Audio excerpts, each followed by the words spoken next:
Welcome to Punky's World. I told you in the last video that we would be doing a video here on my health playlist about spastic colon. Today you would know it as irritable bowel syndrome. One of my issues, before I start explaining my journey with the condition, is that it has a stigma. People think it's an excuse for a day off from work. To those people, I say, spend a day with me screaming my head off at 4 years old for hours on end. Spend a day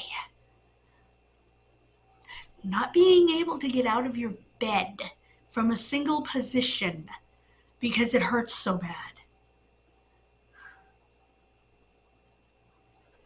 Now, to tell you about my journey. I was probably about 2 years old when I first started getting the pain. And believe me, my parents knew about it. And I was back and forth to the hospital.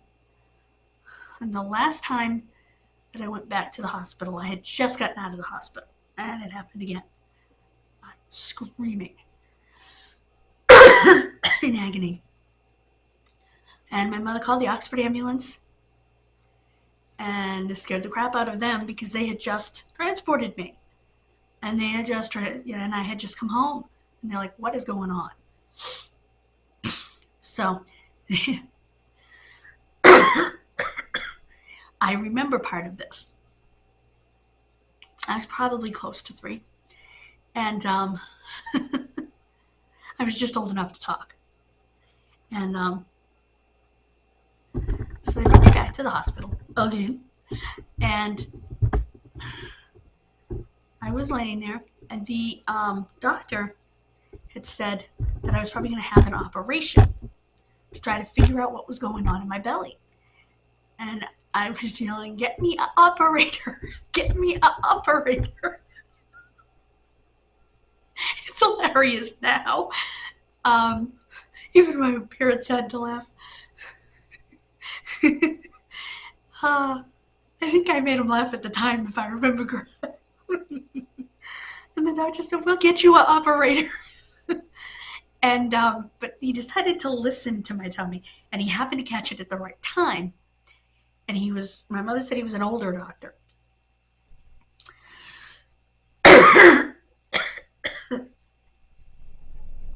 And he was able to hear it.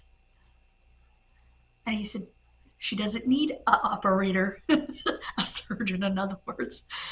No, he said, she doesn't need an operator. I know what she has. And so they said, well, she doesn't need that. I know what she has.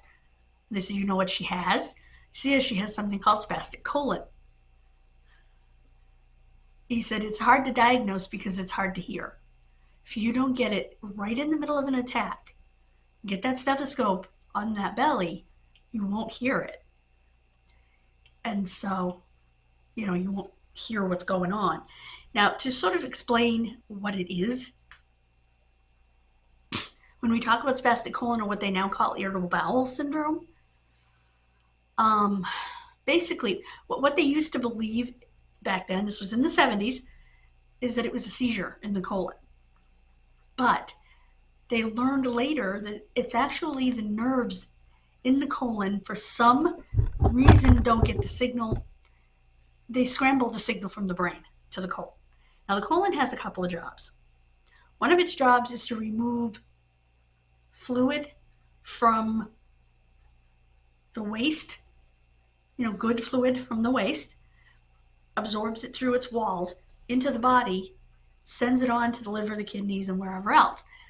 Well, basically the liver, the kidneys, and sends the nutrients on to the body. And it's also a holding tank. The bottom of its holding tank for waste until it's time until the brain says, hey, empty yourself out, would you? Take out the trash, so to speak. And so, but unfortunately, with spastic colon, or IBS, and I refer to it as spastic colon because that's how I grew up. that nerve that is supposed to, those nerves that are supposed to do this stuff, get the message from the brain and they don't interpret it. So sometimes they don't know whether they want, they're supposed to take out the trash, extract more liquid, extract less liquid.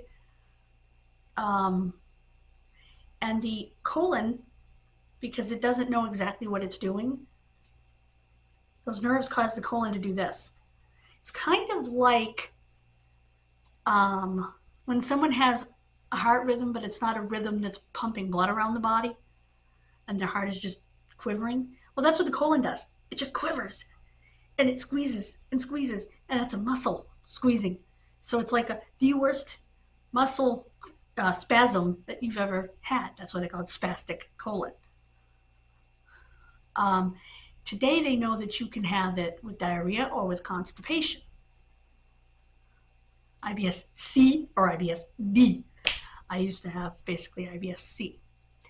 And which is why when I was diagnosed with Crohn's disease, I really didn't have the severe diarrhea. That, and I was already on medication when I was diagnosed. But so the colon does this number. Try having your colon do this number inside your body, where it's not doing anything. It's not doing its job. It's not pushing out waste. It's not moving the digestive materials around, and pulling out fluid. It's just doing this, which can lead to either not taking out the trash, or taking out the trash too often with too much fluid still in it. Just depends on the person. Other signs and symptoms include, and I apologize, but we're all adults here, extra mucus in that area. It's just a fact. It's probably part of the whole spasmin thing. It just kind of sends it out. Also, the feeling that you haven't finished going to the bathroom, even though you have. Spent my entire childhood running back into the bathroom only to find that I didn't really have to go again. I still will sit back down sometimes. It's part of the deal, because you think you still have to go. Usually you don't. It's, and I remember saying as a kid, oh, that's just me. Well, no, that's just the condition. Because it's not a disease. It's a syndrome. It's a compilation of symptoms caused by, they believe, the nerves in the colon not getting the right signal. So, and again, I am not a doctor. I am just telling you what doctors have told me. Excuse me. Hey, the sun's coming out. Yahoo!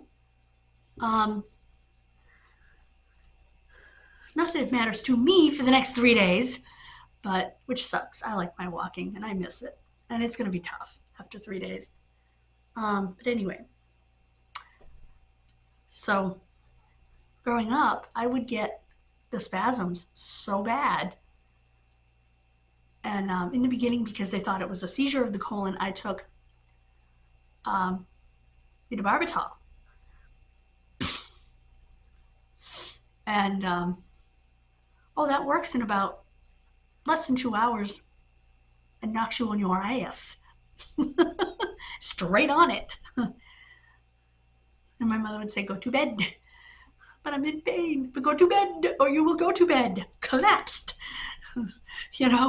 Because that's what that stuff does. So I would take that and I would have to wait 2 hours in pain to make sure, or an hour. That's what it was, an hour in pain to make sure that's what it really was. It also caused me vomiting. The worst nausea you can possibly imagine without actually vomiting. I remember one time it happened at school more than once. One time it happened in junior high school. I'm sitting in the nurse's office. I'm miserable. I'm waiting on my dad. I know what it is. I know what's going on. But I am so nauseous that I thought if I throw up, maybe I can feel a little bit better. So I tried to make myself throw up, which is not something I do unless I am in a spastic colon attack that is so nauseating that I can't stand it and it's refusing to come up. Then I will try. I usually don't succeed. Oh, this day I succeeded. All over the walls of that bathroom stall. And I told the nurse what I did. I said, I tried to throw up,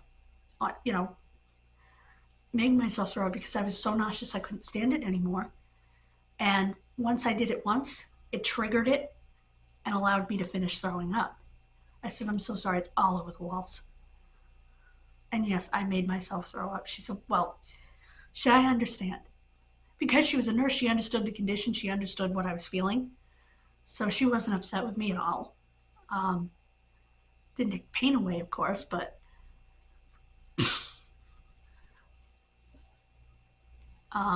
yeah, it's not a fun thing to have. For people to not believe it's a real condition, oh, it's an excuse to take a day off from work because you got a bellyache or something. No, this is not a bellyache. This is way more than a bellyache.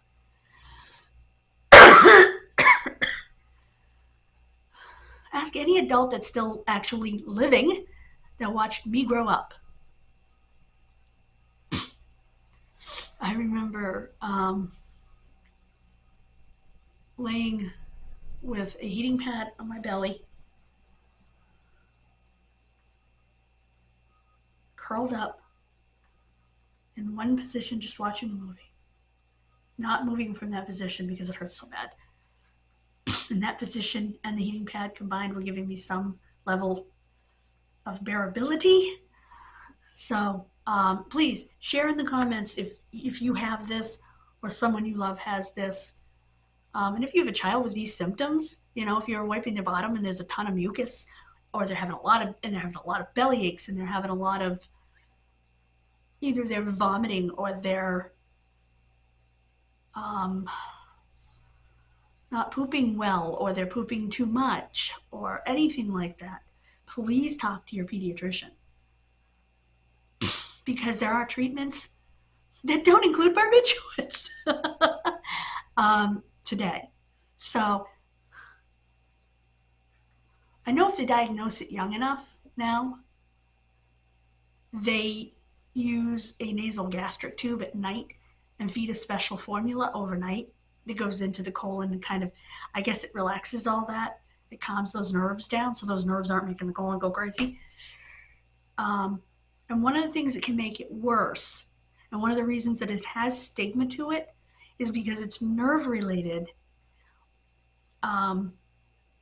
If you get all worked up and you're someone who already suffers from spastic colon, you can bring on an attack.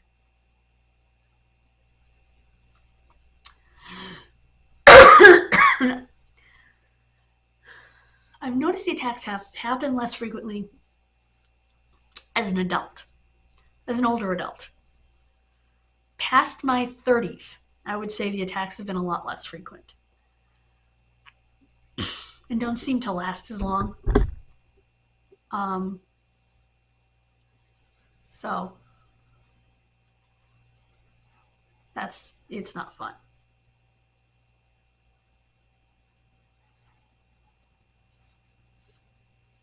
But it's nice when you get older and you learn how to deal with it. You know what I mean? Like the heating pad. Excuse me.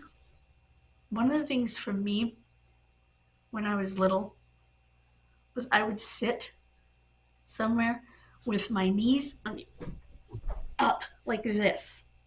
Let me tip this down like this. Because it hurt so bad, and holding it in helped. Oops.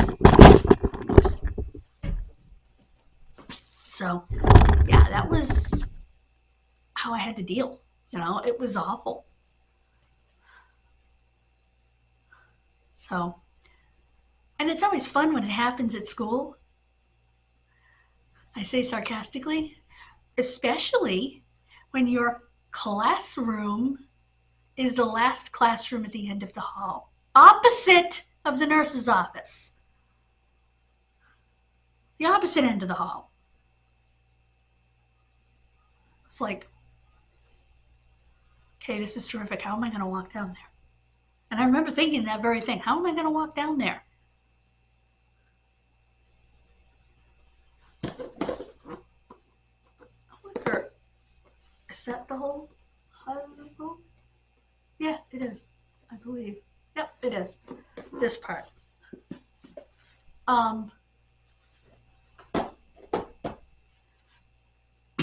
And I am going to call my friend later on tonight, let her know that I have that for her.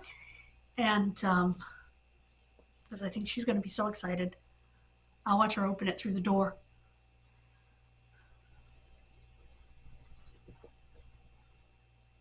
Air hugs. Anyway, so that's the best I can do right now.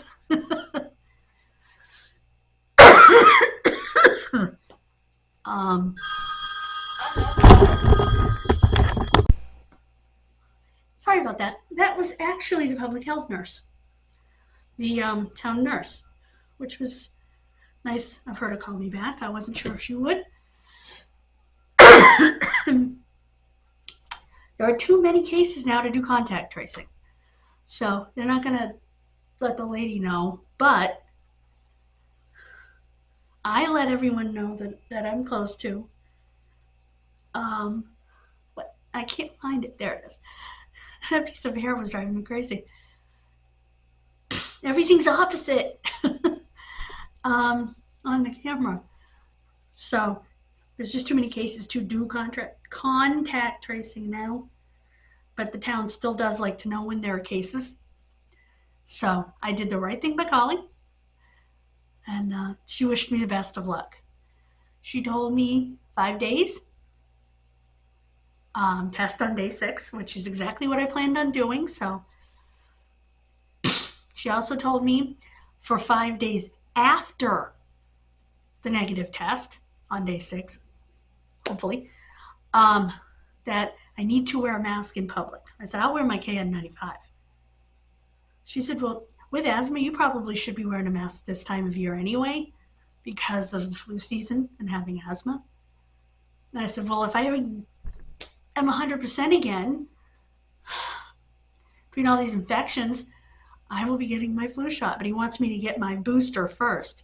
She said, he knows your medical history. I said, yeah, and he told me the flu season really hasn't gotten into full swing yet. In fact, he laughed when I said, oh, my chart is yelling at me because I'm late for my flu shot. He just laughed.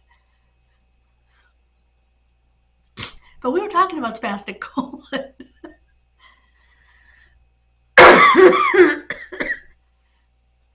Okay, we're under 30% power. I do not feel like changing the battery, and I'm hungry. So I'm going to go make myself something to eat. I'm probably going to have that dinner. That's what I'm going to have. I know it's early, but I'm hungry. And darn it, I just finished prednisone. So those levels are still high. Leave me alone. Have a wonderful rest of your day. God bless you. Bye-bye.